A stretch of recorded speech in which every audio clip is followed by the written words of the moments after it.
Bárbara, que não respeita a dignidade da mulher, pessoal, foi em Campo Grande, capital sul-mato-grossense, que uma mulher vítima também de violência doméstica foi socorrida pela polícia militar após ligar para o 190 e pedir uma dipirona. Vamos ver aqui um trecho da ligação e tentar entender o que está por trás desse caso. Polícia Militar, emergência. Oi, eu gostaria de um remédio. Remédio, senhora? É da polícia, 190. Tem um remédio aqui na avenida Antipirona. Uma coisa no local? Tem Antipirona.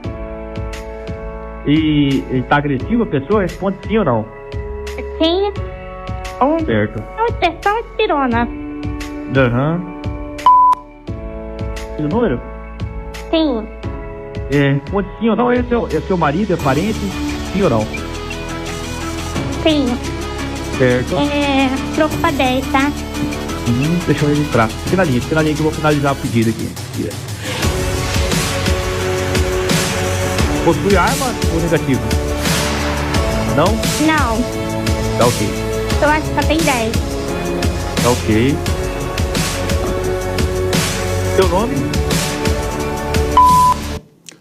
Agora, eu sei que parece um caso estranho, mas aqui que está o X da questão, aqui que está o pulo do gato nesse caso, porque a polícia agiu rápido no caso e a mulher foi encontrada sem ferimentos graves e ainda bem que o agressor foi preso, tá, pessoal? Ninguém melhor que nossa psicóloga amiga aqui do Morning Show, colunista do nosso Morning Show, Karina Pirró, está aqui com a gente de novo, retornando aqui ao palco do programa e está aqui com a gente para falar sobre esse caso em específico, né? Tudo acontece nesse mês de agosto, que é justamente o mês de conscientização e enfrentamento à violência contra as mulheres. Então é importante que talvez esse caso sirva de alerta e pelo menos para caminhar na boa direção dessa conscientização, né? Exatamente. Dia 7 de agosto de 2006, nós tivemos a Lei Maria da Penha sendo colocada aí para salvar tantas mulheres. E que maravilhoso o trabalho desse policial de ter rapidamente percebido. E que absurdo, né? A gente ter que encontrar esse tipo de estratégia para ser protegido. É por aí? Mais um caso. Sem dúvida. Jess Peixoto, o que você achou desse caso específico aqui? E essa menção a dipirona até os bons policiais sul-mato-grossenses sacarem o que realmente estava em curso.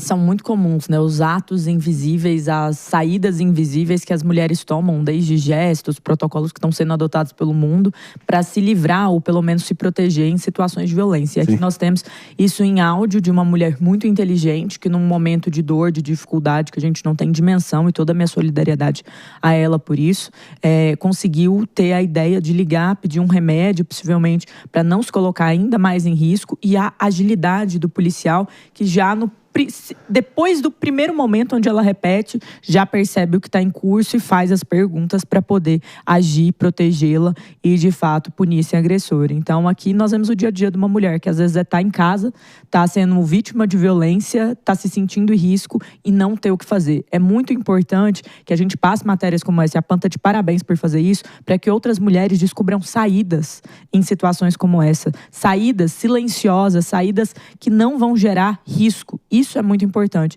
Então, que a gente possa aprender muito a se defender, infelizmente, dessas situações de violência doméstica com saídas inteligentes como essa. Todo mundo assinando embaixo, sublinhando aqui exatamente o que a Jess disse, todo mundo nesse mesmo coro, ainda mais num momento tão simbólico e necessário para a gente jamais esquecer que não há ato de covardia mais extrema do que um homem bater em mulher, né? Vamos botar a cabeça no lugar. Pena, né? Que parece que segue sendo a regra e não a exceção em vários rincões desse Brasil.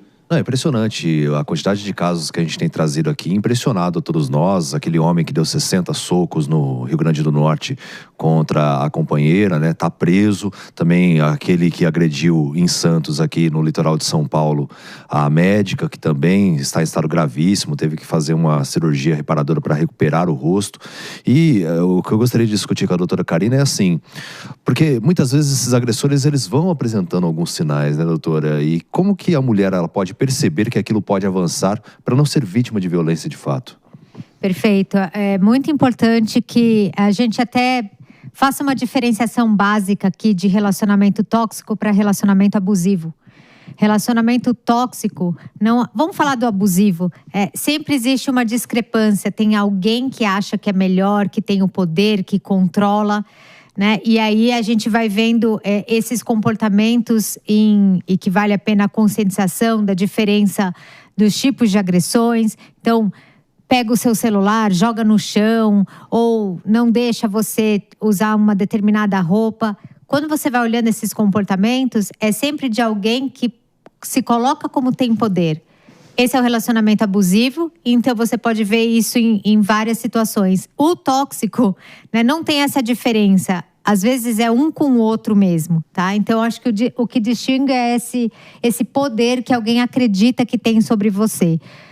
A gente tem, quando eu disse de quebrar um objeto, isso aí também é uma agressão, por exemplo, patrimonial. Que já mostra que tem o poder de fazer alguma coisa com algo que é seu. Então, assim, numa discussão, tô nervoso, vou lá e quebro um copo. Já é um sinal de agressão. Sim. E isso é escalável. Karina, agora a gente tem aquele clássico que ainda se escuta muito, que em briga de marido e mulher, ninguém mete a colher. Quando temos um caso extremo de violência, já é um consenso social a necessidade de chamar a polícia. Mas quando a relação está tóxica ou está abusiva num estágio anterior, qual a melhor maneira? E muitas vezes a própria vítima ainda não tem consciência de que se trata de uma relação abusiva. Qual a melhor maneira de pessoas do entorno do casal atuarem, na tua visão? Perfeito, com conscientização. Aproveite agora, no mês de agosto, Lilás, que vai ter muita informação em rede social sobre o que são os tipos de agressão, né? Está dividido em agressão sexual, agressão patrimonial, agressão física, agressão moral. Compartilhem esses conteúdos, principalmente com aquela pessoa que você percebe que está vivendo um relacionamento assim, para que ela possa aumentar o nível de informação, pelo menos. Difícil discordar, né? Jess Peixoto, queria muito também te ouvir aqui, até do espírito da sororidade, como as mulheres dizem. No geral, eu acho que as mulheres têm que estar atentas a esses comportamentos abusivos no começo do relacionamento. Eu vejo, assim, casos em que as pessoas, elas deixam pensar que é um momento de raiva, mas o fato de alguém te xingar, o fato de alguém quebrar um copo, o fato de alguém esmurrar uma parede, tudo isso são indícios do que você pode vivenciar lá na frente. Eu até acho que o suporte, né, as amigas, a família, são importantes para fazerem dizer para você, assim, olha, isso pode lá na frente virar um relacionamento abusivo, porque eu já vivenciei, assim, já vi essa situação acontecendo com pessoas próximas, em que, não, mas é só que ele é assim, ele tá com raiva, e de repente é o jeito dele, e de repente lá na frente você vê que isso se torna um caso de violência doméstica, você vê que isso se materializa, e aí a pessoa já tá envolvida, já tá ali quase num casamento, então tem várias dificuldades que se impõem. Então eu acho que a gente precisa sempre ser bem tratada e aceitar que você tem que ter um tratamento de princesa. E homem que não te trata bem não merece nem um pingo da sua atenção. E que ninguém mais precise pedir dipirona para sobreviver e ficar nessa espécie de código Morse para poder, enfim, acabar se salvando. Deixa eu falar o que com certeza é situações mais comuns do que a gente imagina nesse Brasil, né? Só lembrando que todo agressor, eles têm muito estudo sobre esse comportamento do agressor e passa sempre pelo mesmo lugar, são as mesmas características, inclusive o ciclo da violência, né? Que vai subindo, aí se torna violento, aí pede desculpa, aí vive a lua de mel de novo.